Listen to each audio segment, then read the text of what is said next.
Hi friends, শ্রুতিস ব্লগে আপনাদের স্বাগত। আজ সকালে আমার দিদা ঘর পরিষ্কার করতে গিয়ে একটা গাছ কৌটো পায়। আমি দিদাকে জিজ্ঞাসা করলাম যে এটা কার গাছ কৌটো দিদা।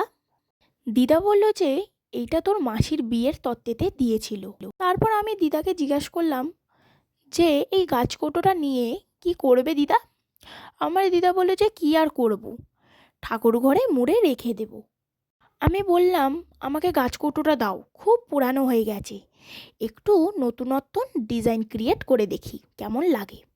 প্রথমে আমি এখানে 3টে রং নিয়েছি, লাল, সাদা, হলুদ, আর একটা কলকা করার জন্য ব্রাশ নিয়েছি।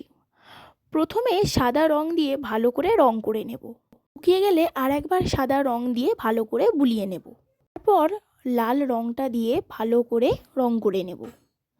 তারপর আস্তে আস্তে কলকাগুলো করে নেব। লাস্টে হলুদ আর লাল রং দিয়ে ফিনিশ টাচ দেব। লালের ওপর হলুদ সাদা কলকার কাজ সত্যি দেখতে অপূর্ব লাগে। গাছ কৌটোটা ডিজাইন করার পর দিদাকে দিয়ে বললাম যে দিদা কেমন হয়েছে। দিদা বলল যে কি সুন্দর হয়েছে।